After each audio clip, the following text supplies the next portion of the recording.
Trump's divide and conquer strategy is blowing up in his face, and it's all because of one crucial meeting in Mexico City. While Trump thought he could pit Canada and Mexico against each other in trade negotiations, Prime Minister Mark Carney just pulled off a diplomatic masterstroke that completely flipped the script. This isn't just about trade deals or tariffs. This is about two nations refusing to be bullied and instead choosing to build an alliance that could fundamentally change North American geopolitics. So, what exactly happened in Mexico City? And why is Trump's strategy of playing allies against each other suddenly looking like a massive miscalculation? To understand what's really at stake here, we need to rewind to how we got to this point. For months, Trump has been wielding tariffs like a sledgehammer, trying to force both Canada and Mexico into submission through economic pressure. His strategy was simple: divide and conquer. Make each country compete for his favor while threatening to exclude the other from North American trade. The plan seemed to be working when Canadian provincial leaders like Doug Ford and Danielle Smith started suggesting that maybe Canada would be better off without Mexico in the trade deal. Trump was successfully driving a wedge between the two smaller North American partners, forcing them to scramble for his attention while he held all the cards. They had a private meeting there on the sidelines of the summit, and it seemed to go pretty well. That was a sign that Canada was making progress of two-way and leave Mexico out of it. That obviously did not play very well with the Mexicans. They were not happy about that, and so Carney's been trying to kind of... The tensions were real, and the diplomatic damage was mounting. Ontario Premier. Doug Ford's controversial suggestion that Canada should drop Mexico as a trading partner and negotiate bilaterally with the U.S. created serious friction between the two nations. This was exactly what Trump wanted: his neighbors fighting among themselves while he dictated terms. But here's where Trump's strategy started to unravel. Instead of continuing to fight each other for scraps from Washington's table, Carney made a calculated decision to do the exact opposite of what Trump wanted. He flew to Mexico City not to compete with Mexico for Trump's favor, but to build a partnership that could stand up to Trump's pressure together. After meeting with top officials there to get a vital trade relationship back on track. Evan Dyer has been watching it all. So, Evan, can you bring us up to speed? Adrian, the Canadian and Mexican leaders appear to have smoothed over the tensions that emerged following the election of Donald Trump. We're both undertaking massive transformations of our economy. Plan Mexico, Canada strong. It's not portrayed as some kind of strategic meeting or ganging up in some way with the White House. Tariff dispute that's underway, but also what are we going to be able to do to deepen our bilateral relationships with each other? President Sheinbaum said she wanted to strengthen maritime trade with Canada. Mexico is in the middle of a huge renewal. What happened next was remarkable. Prime Minister Trudeau had already been working behind the scenes to repair the damage, even inviting Mexican President Claudia Sheinbaum to the G7 summit. This wasn't just diplomatic nicety. It was a clear signal that Canada was choosing cooperation over competition. The timing couldn't have been more perfect. Just as the United States officially launched its review of the Canada-US-Mexico agreement, Carney was sitting down with Mexican President Claudia Sheinbaum to sign what they're calling the Canada-Mexico Comprehensive Strategic Partnership. This isn't just a symbolic gesture. Both countries face the same challenges: FIT&L tariffs, sectoral tariffs on auto, steel, aluminum, and softwood lumber. Rather than letting these shared pressures divide them, they become a foundation for unprecedented cooperation. The agreement they're signing focuses heavily on security cooperation and border measures that could actually address Trump's stated concerns about FIT&L trafficking, but on their terms, not his. This is a comprehensive alliance covering trade, security, energy, and infrastructure that operates independently of whatever chaos Trump might unleash. Think about the strategic brilliance of this move. For months, Trump has been using the threat of excluding Mexico from CUSMA as leverage against both countries. He's been playing them against each other, hoping they'd compete to be his preferred partner. Instead, Carney just created a bilateral relationship that can survive whatever happens to the trilateral agreement. The scope of what Canada and Mexico agreed to is staggering. They're talking about building integrated supply chains, developing energy corridors, sharing security intelligence, to combat drug trafficking and creating investment opportunities worth billions of dollars. This isn't just about trade. It's about building a parallel North American partnership that doesn't depend on Trump's whims. But what makes this even more damaging to Trump's strategy is the timing and the optics. While Trump has been desperately trying to get Mexico to pay for increased border security and fentanyl interdiction, Carney just announced $9.9 billion in funding for UN-led projects to support migrant integration in Mexico and combat drug trafficking. Canada is essentially doing what Trump has been demanding Mexico do, but they're doing it as partners rather than under threat. The economic implications are massive. Mexico is already Canada's third largest trading partner with $56 billion in bilateral trade last year. But that relationship has been largely transactional and limited by both countries' focus on their relationships with the United States. Now, they're talking about expanding trade in energy, infrastructure, critical minerals, and agriculture, all sectors where they can reduce their dependence on the American market. Here's where Trump's miscalculation becomes crystal clear. He thought that by applying pressure to both countries simultaneously, he could force them to compete for his favor. Instead, he created the perfect incentive for them to work together. When you're being squeezed by the same bully, the logical response isn't to fight each other, it's to team up against the bully. The security cooperation aspect is particularly damaging to Trump's narrative. For months, he's been claiming that both Canada and Mexico are failing to stop the flow of drugs and migrants into the United States. Now, those two countries are creating a joint security dialogue specifically focused on transnational crime, drug trafficking, and human trafficking. They're essentially saying, fine, if the United States won't work with us constructively on these issues, we'll work with each other. But the real genius of Carney's strategy becomes apparent when you look at what this means for the upcoming CUSMA renegotiation. Trump has been counting on being able to play Canada and Mexico against each other during those negotiations.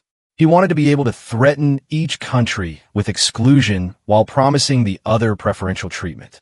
Now he's facing a unified front. When Canada and Mexico walk into those negotiations, they won't be competing with each other for Trump's favor.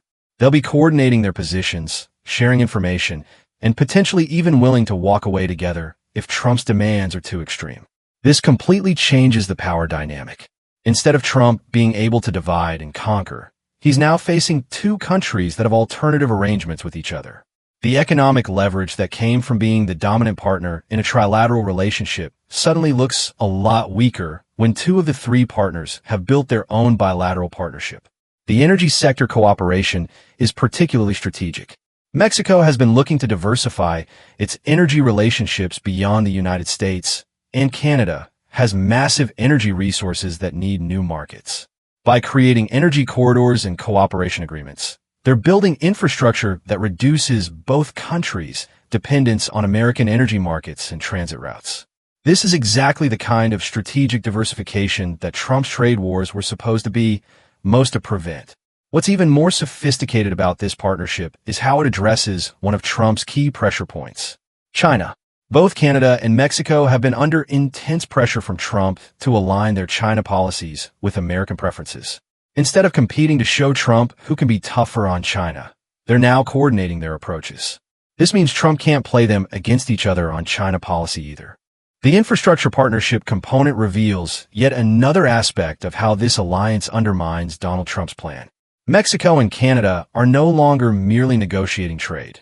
They're actually designing port-to-port shipping routes, new rail connections, and combined supply chains. It is not just about today's trade. It is about constructing the actual infrastructure of a North American economy that bypasses the United States. Direct trade between Mexican and Canadian ports decreases their dependence on American transportation networks and protects them from American trade barriers. Trump's response to this realignment has been instructive.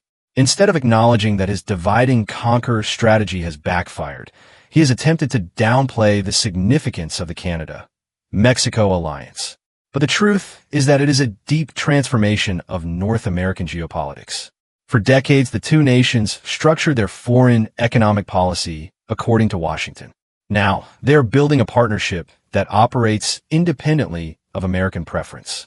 Announcing this agreement simultaneously with the start of the CUSMA review sends a strong message to Washington. Canadian-Mexican collaboration may no longer be assumed. If the United States wishes to maintain leadership in North American trade, it will need to provide something more than threats and ultimatums. The security and migration elements of the deal also hit at the very center of Trump's narrative. For months, he was accusing both neighbors of being unable to control migration and drug smuggling. Now Ottawa and Mexico City are creating shared programs to tackle exactly those issues, on their own initiative and on their own terms, rather than at the whim of the United States. This makes it much more difficult for Trump to claim that only American pressure can deliver. Arguably, the most significant aspect of this accord is what it portends for the future of North American integration. For generations, economic integration in the continent was equated with American leadership. The general assumption was that Mexico and Canada would be junior partners revolving around the U.S. economy. The present agreement describes an alternative model, two smaller partners working together to counterbalance American weight. The agriculture element captures that change aptly. Canada's enormous grain production and Mexico's position as an important food importer are now connected through combined supply chains, making Mexico less dependent on U.S. food exports and creating new opportunities for Canadian farmers. This is the very sort of diversification that makes nations less susceptible to trade wars. What is even more potent about the new framework is that it is not limited to economics alone. Climate and conservation efforts create shared interests that go beyond commerce. By working together on protecting the environment, saving wildlife, and combating climate change, Canada and Mexico are forging bonds that cannot be readily broken by economic pressure. The critical minerals provisions are especially progressive.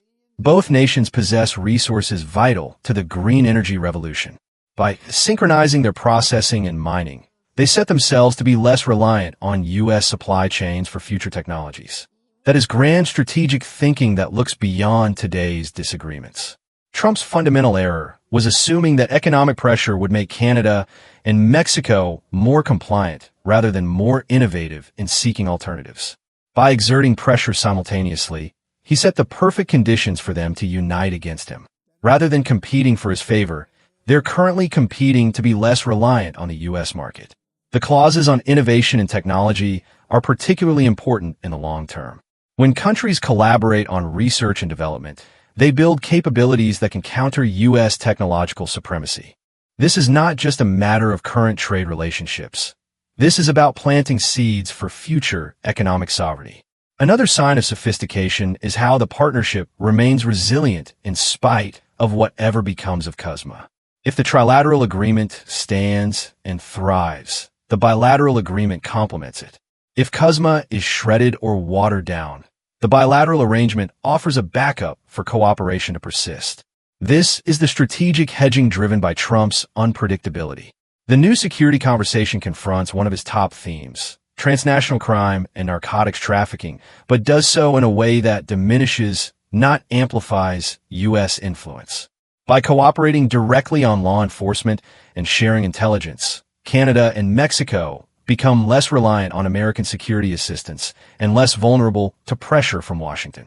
Cooperation on energy infrastructure would be revolutionary. North American energy has traditionally been dominated by American firms and pipelines. Constructing new energy routes, bypassing American networks, provides Canada and Mexico options that reduce regional reliance on American networks. The pact is also an advanced solution to Trump's unpredictability. Instead of attempting to anticipate his next step, the two allies have constructed a system that could adapt to whatever he attempts. If he is cooperative, they can negotiate. If aggressive, they have options. Agricultural technology sharing may also have international implications.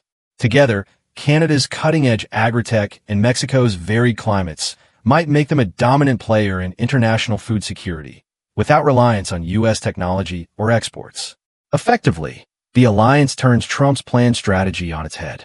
He hoped to use economic pressure to constrict the neighbors' reliance on the U.S.